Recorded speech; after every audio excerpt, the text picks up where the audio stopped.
Fabricando Ideias. Oferecimento doutora Priscila Nassimbene Matos. Acolhimento que equilibra. Medicina que transforma. Bom dia! Olha só, feriado prolongado. Descansou? Tá descansando? Onde você tá? Conta aí pra gente no nosso WhatsApp. E tira foto aí da TV, manda pra gente também, marca a gente aí nas redes sociais. Olha, eu vou começar aqui com duas queridas do Fabricando Ideias. A doutora Marília, a doutora Camila. E já vamos começar aqui com assuntos bons. Você é mãe? Então pega aí sua xícara de café, o meu tá aqui, o delas tá ali. Vamos conversar. Muito bom, né? Vou começar pela doutora Marília. Doutora, existem sinais que podem indicar que uma criança tem algum problema no coração? Bom dia, pessoal. E sim, existem. E normalmente são as mães que percebem isso, né? Alguns sinais não são tão claros. O primeiro deles é uma dificuldade de ganhar peso, por exemplo. Ou um suor excessivo, principalmente quando a criança mama, se cansa rápido demais, se fica roxinho. E tem uma coisa que muitas vezes as pessoas não valorizam, mas que tem que ser valorizado. A criança que fala que sente o coração batendo. Isso pode ser arritmia. Todas essas são justificativas para passar no especialista. E mãe sente, né? A mãe, né, sempre tá ali com o radar ligado. E esse negócio da criança, a criança fala, né? Eu tô sentindo meu coração, tá? Eu já vi relatos disso já. Que legal, né? Então tem que ficar com o radar ligado. Exatamente. A criança muitas vezes refere, né? E normalmente quem percebe aí são nossas mães, né, gente? São as mães, né? Os cuidadores, o pai, alguém ali que cuida. Quando um sopro no coração precisa ser investigado por um cardiologista pediátrico, doutora? 100% das vezes. É claro, existem sopros que a gente chama de sopros inocentes. Então, são sopros que não têm problema do coração associado. Eles têm algumas características e alguns pediatras conseguem diferenciar um sopro do outro. Mas, para bater o martelo e falar, esse sopro não é problema do coração, é só com o cardiologista mesmo. Doutora, qual a idade? Porque uma vez a gente falou isso aqui no Fabricando Ideias, os pais ficam muito focados em levar no pediatra. Ok, tá certo. Mas tem que levar também no cardiologista desde pequeno, não tem? Para fazer uma avaliação? Com que idade? Eu sempre falo 3 idades para passar com acompanhamento cardiopediátrico. A primeira delas é até 1 ano de vida, em que a gente consegue diagnosticar algumas cardiopatias que são silenciosas e ainda não deram sintomas e que a gente consegue intervir. Então, às vezes precisa de alguma cirurgia ou alguma medicação e a gente já consegue diagnosticar nesse momento. Outro momento é por volta dos seus 4, 5 anos, quando a criança está brincando e correndo muito, em que a demanda do coração aumenta demais. E um terceiro momento é quando a criança entra na puberdade. Quando os hormônios vêm, muitas vezes o coração dá uma desbalanceada. Então vale a pena passar, porque é uma fase da vida em que aumenta a incidência, principalmente, de arritmias, que a gente estava falando antes. Certo. E qual é o papel das mães na identificação precoce na alteração da saúde dos filhos? A gente já falou um pouquinho aí, mas qual é esse papel? Principalmente de observação. Muitas vezes a gente fala que comparar as crianças é ruim, mas até certo ponto não. Quando a gente olha o nosso filho em relação às outras crianças, às vezes a gente consegue ter alguma percepção que nosso filho pode ser um pouco diferente. Então, às vezes ele cansa mais rápido do que os colegas, mas não quer dizer que cansa tão rápido assim. Ou ele é menor do que os outros colegas, é mais roxinho do que os outros colegas. Então, principalmente da observação. Esse é o papel principal de quem acompanha a criança, em especial as nossas mães. Muito obrigada, doutora. E vamos continuar com esse assunto aí para as mães, com a doutora Camila. Como saber se as noites agitadas estão relacionadas com a respiração? Esse é um ponto, né? Acho que todo mundo aí passa uma fase em que as crianças pulam na cama, né? O que faz? Em alguns momentos pode ser a questão do coração, né? Essas sudoreses excessivas ali também pode acontecer e à noite a criança não vai conseguir relaxar. O fisioterapeuta tem esse olhar também de indicar para a mãe procurar o cardiologista pediátrico, né? Tem, Paulo. O fisioterapeuta, ele está preparado para fazer uma ausculta também, né, do coração para entender e também para entender em algumas demandas a questão da respiração, até que ponto é uma resistência só respiratória de via aérea ou até que ponto também a gente tem uma questão de hiperfluxo, de hipofluxo pulmonar, né? Que pode levar que são características de alterações do coração. Né? O fisioterapeuta atua também muito nas pré-cirúrgicos e pós-cirúrgicos. Muito né? mesmo. Muito nessa questão. Aliás, papel essencial, né? O cardiopata, os pacientes que precisam de cirurgia, seja esse acompanhamento pré ou pós, é essencial esse acompanhamento com o fisioterapeuta. E essa criança geralmente tem um sono ruim. É um sono que não descansa, né? Aquela criança que já acorda com olheiras. Outro ponto que a gente vai observar também, Paula, aquela criança, os asmáticos, por exemplo, né? Crianças que já têm uma condição crônica e tem aquele sono agitado. Mas tem aquela criança que não está com crise respiratória, que não tem nenhum diagnóstico cardíaco. E aí, por que essa criança é agitada? Será que tem a ver com a respiração? Aí a mamãe tem que olhar um pouquinho para o corpo do seu filho. Como é, né? É aquele ombrinho bem elevado, com o pescocinho curto? Aquele rostinho um pouco mais afinado, um narizinho que parece que gruda a hora que vai respirar, um pouco mais de olheiro, uma barriguinha maior. São posições, a biomecânica mesmo do corpo que a criança vai, talvez até desde que ela nasceu, às vezes ela assim, pela posição do útero e foi crescendo e tá tudo bem, não teve alteração nenhuma no sistema motor dela e foi ficando. Às vezes foi uma bronquiolite lá que ela teve de bebê e ficou com essa alteração no corpo e isso, ela não tem mais secreção, mas a impressão na biomecânica está ali e gera todo esse desgaste no sono, porque ela não respira bem. Né? Tem aquele sono que não dorme, não descansa. Que não descansa, né? Paula, exato. O que as mamães podem fazer para mudar essa condição aí, Camila? Isso é interessante. Primeiro, ter esse olhar, identificar que pode ser algo com a respiração. A partir daí, é o fisioterapeuta, né? Um fisioterapeuta com um olhar global, que tenha essa noção de trabalhar a biomecânica das crianças, né?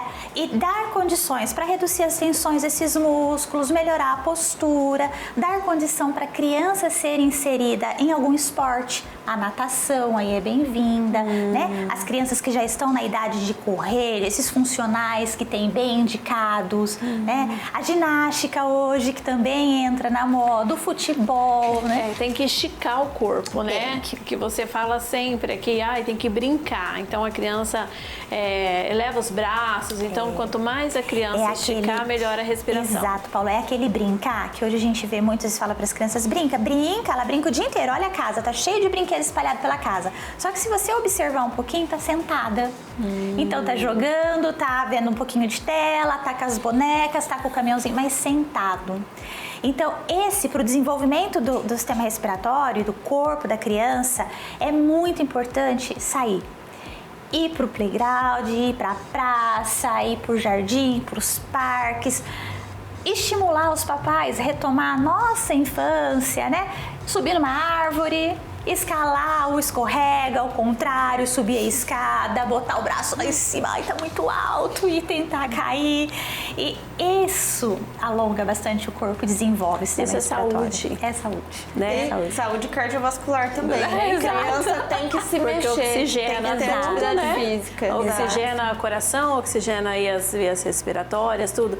Esse dia eu tava conversando com uma mãe que me disse que ela nunca andou descalça numa terra quando era criança e que o filho dela também não vai pôr a mão na terra. Então, isso dói. Porque, né, cada um tem a sua opinião, você de casa tem a sua opinião aí. Só que a criança que faz, né, que brinca, que anda descalço, que se estica, é a criança saudável.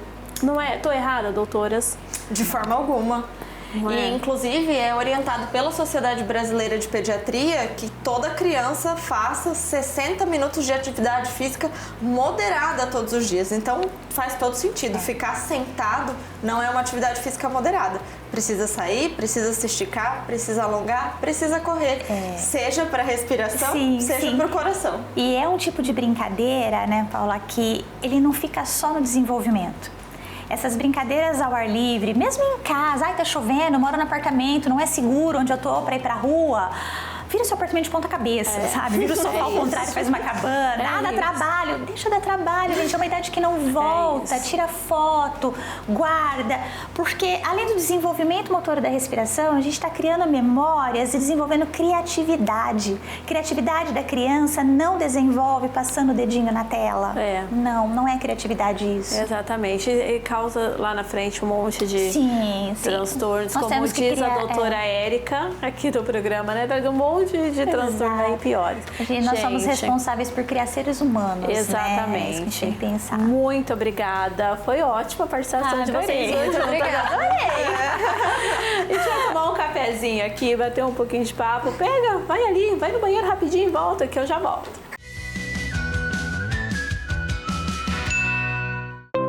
Village Viver Bem nasceu de uma história real e se tornou referência em cuidados humanizados. E agora você pode fazer parte desta missão. Seja um franqueado Village Viver Bem. Entre em contato e saiba mais. ProAudio Aprendizagem e Escuta, onde cada criança é única e cada som importa. Somos especializados em transtorno do processamento auditivo central, transtornos de aprendizagem e reabilitação auditiva infantil. Agende já a sua consulta. A missão do GIS é essa: criar um espaço alegre, divertido, prazeroso, onde a criança poderá crescer e se desenvolver com autonomia e independência, com a maior e a bem mais equipada sala de integração sensorial de São José do Rio Preto. Eu sou a Paula Alonso e quero te convidar para todo sábado ficar aqui ligadinho no programa Fabricando Ideias, com os melhores assuntos e especialistas aí do nosso Noroeste Paulista. Então temos um encontro marcado.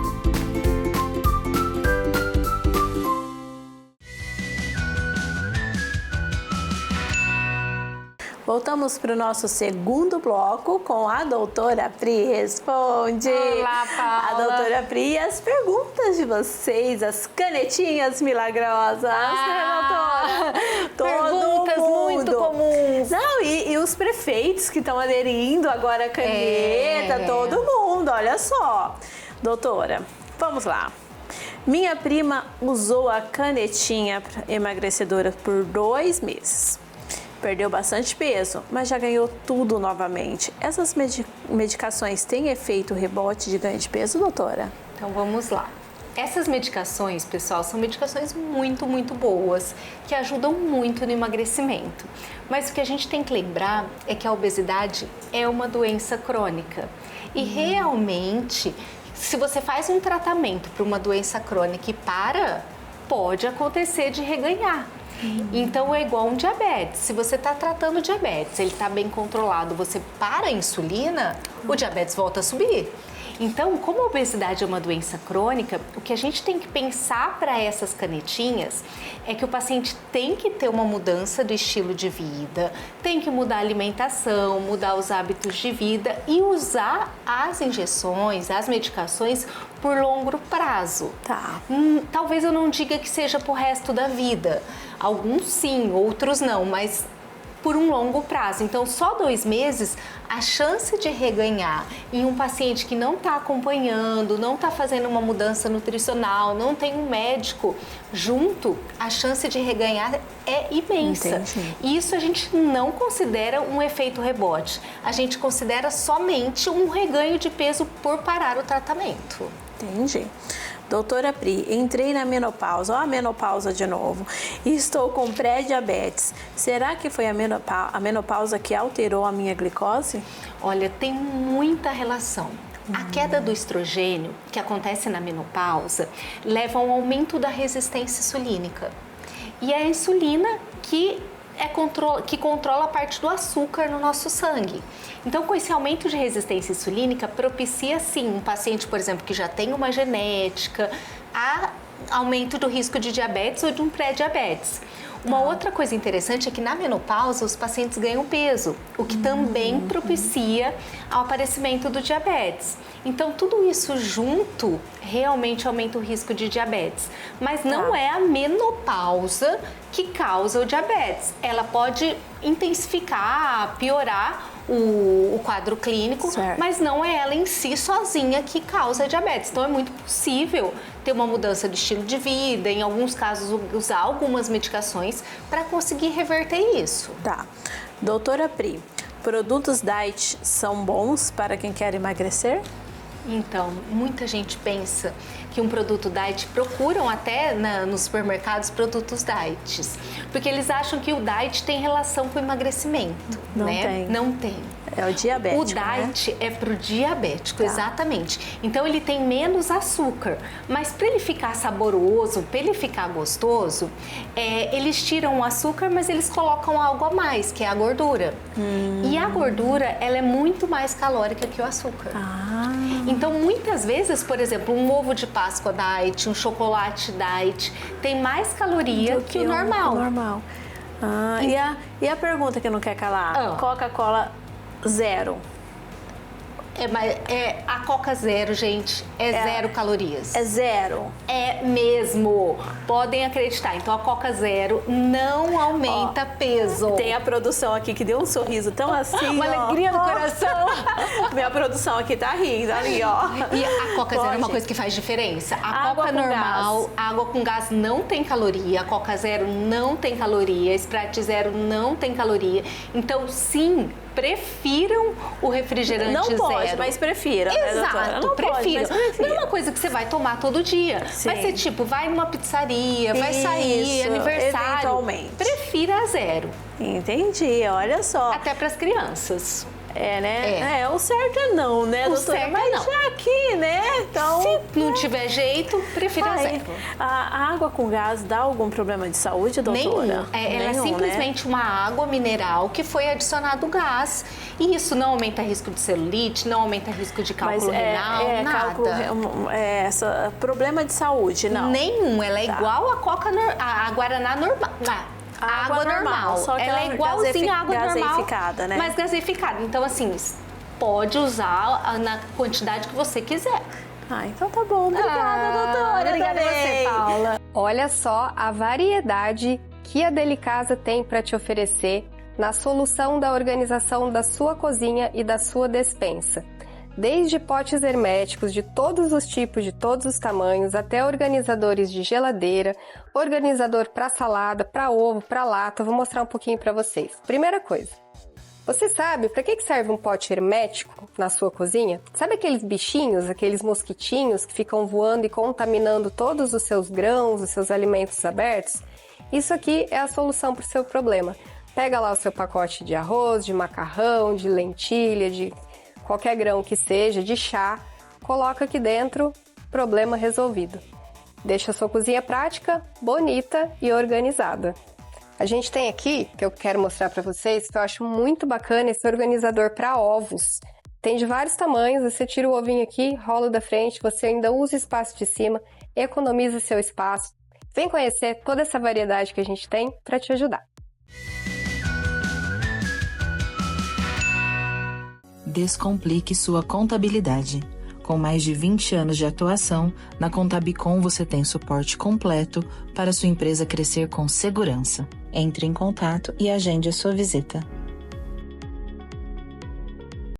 Oi, eu sou a Brígida, neuropsicanalista. Ansiedade, pânico e oscilação emocional persistente configuram um sistema nervoso em desregulação. Esse padrão pode ser reorganizado. Se você está vivendo esse momento, fale comigo. Eu sou a Paula Alonso e quero te convidar para todo sábado ficar aqui ligadinho no programa Fabricando Ideias, com os melhores assuntos e especialistas aí do nosso Noroeste Paulista. Então temos um encontro marcado.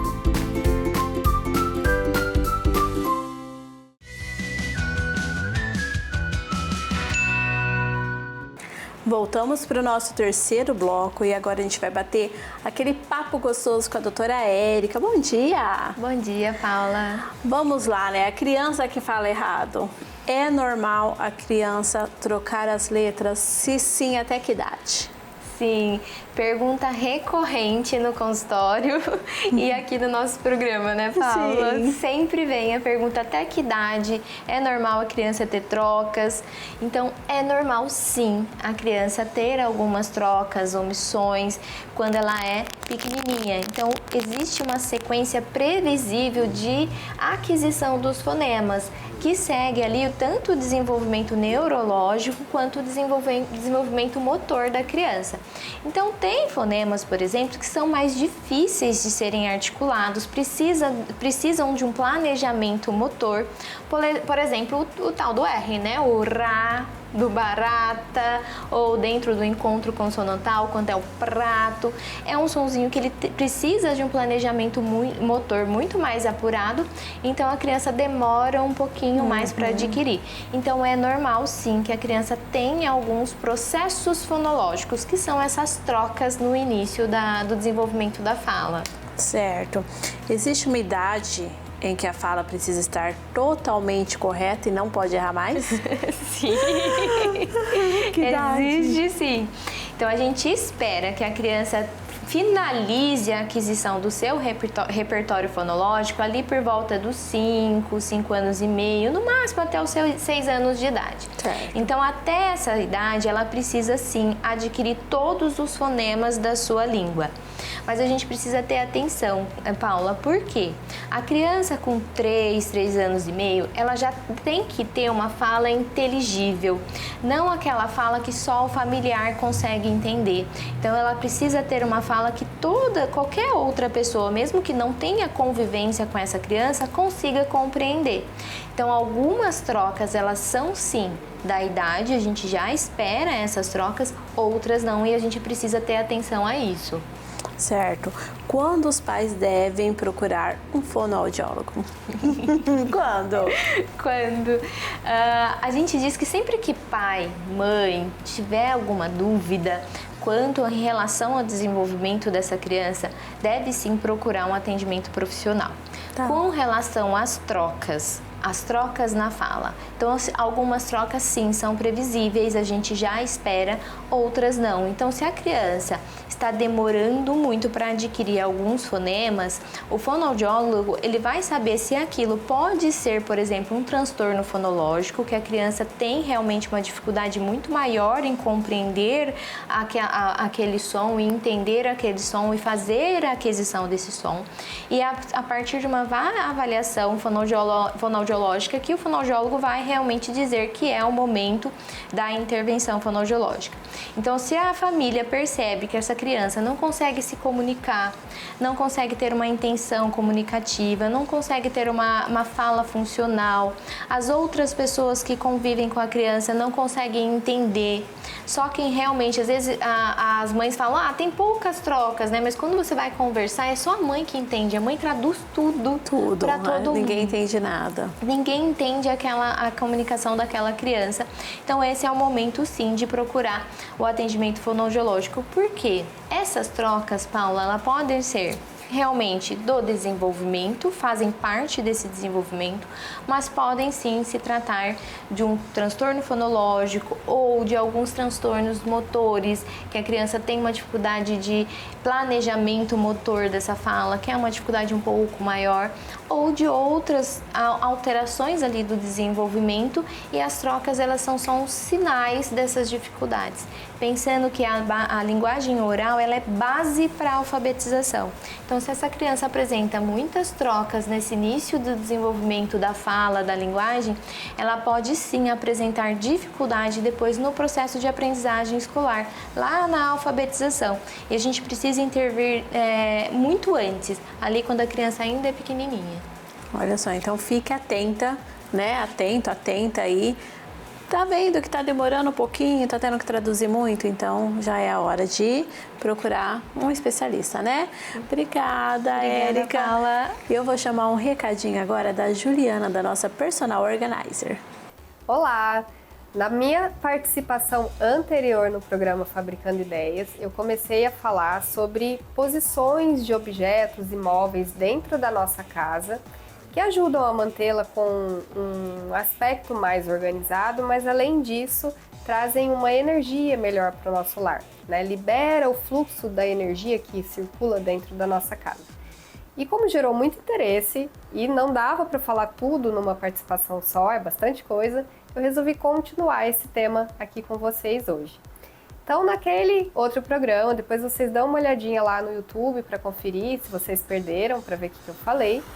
Mas eu disse que é muito importante a gente ter organizado e ter, com as posições certas dos móveis na nossa casa, alguns espaços específicos. Eu falei do hall de entrada, eu falei de posição do sofá, qual a importância de ter isso bem estruturado na nossa casa. E hoje eu quero continuar esse assunto com vocês, trazendo temas diversos ambientes da casa, sobre o quarto, sobre a cozinha, coisas na cozinha, coisas no banheiro. Então vamos lá. Você já reparou como está a cama no seu quarto? Você se sente bem a hora que você dorme? Você tem uma cabeceira sólida atrás da sua cabeça para te trazer uma sensação tanto de proteção térmica quanto de proteção num sentido mais sutil? A importância da cabeceira é tão grande que a gente só consegue sentir se a gente não tem, né? Se a gente não tem cabeceira, presta atenção, se você não tem cabeceira, não parece que a sua cabeça não está protegida, que o seu sono não está protegido? Experimenta colocar, nem que seja um travesseiro no lugar da cabeceira se você não tem, e me fala depois se você não teve melhora no resultado. Uma coisa muito interessante sobre a cama é que a gente deve sempre evitar, a qualquer custo, posicioná-la embaixo da janela. Eu vou até colocar no meu Instagram alguns feedbacks que eu tive de clientes que eu fiz consultoria de Feng Shui, de organização, e que tinham a cama embaixo da janela. Muitos deles, ou se não todos eles, relatam que começa a ficar doente, doença física, com gripe ou com problema em algum órgão, recorrente quando a cama está embaixo da janela. Por que que isso acontece? É uma coisa mística? Não é místico. Quando a gente tem a cama posicionada, com a cabeceira posicionada embaixo da janela, a gente tem um fluxo de energia que passa para dentro e para fora do quarto muito intensos. Isso pode causar um desgaste nos nossos corpos mais sutis, vamos dizer assim. Além de que atrapalha o nosso sono, porque a gente não consegue descansar. Imagina você está embaixo de uma janela, aí você passa, tem barulho, né? Tem vento, ainda mais se a janela estiver aberta. Por mais que você feche essa janela, ela não te dá uma sensação de sustentação para o seu sono. Então, tirar a cama debaixo da janela vai te trazer mais saúde, muito mais segurança e muito mais qualidade para a sua noite de sono. Tem muito mais coisas sobre a cama que eu poderia falar, mas eu não consigo falar tudo aqui agora. Eu quero falar para vocês sobre o banheiro. O banheiro é um local que a gente faz o despejo, né, da sujeira física do nosso dia e também da nossa sujeira ali energética. Então, se você tem principalmente um banheiro que tem a porta direto para dentro do quarto, ou para o centro da casa, ou para frente da casa, ou para perto da cozinha, não é interessante, higienicamente falando, que essa porta fique aberta, ou que a tampa do vaso sanitário fique levantada. Então, são coisas simples que a gente pode mudar no banheiro, que já vão melhorar muito a energia desse local. Então, abaixar a tampa do vaso, fechar a porta do banheiro já vai ajudar muito. Outra coisa também interessante é a posição de escrivaninha, mesa de trabalho que a gente tem, mesa de escritório que a gente tem dentro de casa ou no próprio local de trabalho. Vocês já ouviram falar numa coisa que chama posição de comando?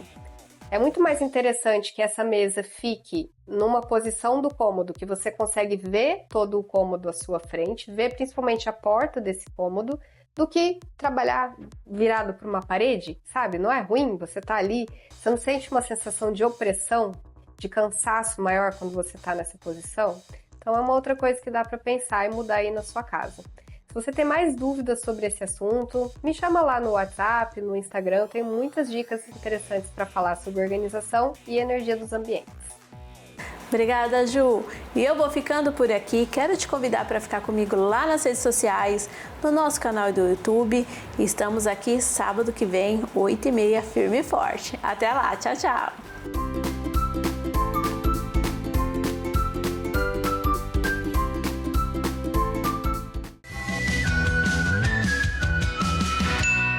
Fabricando Ideias. Oferecimento Doutora Priscila Nassimbene Matos. Acolhimento que equilibra. Medicina que transforma.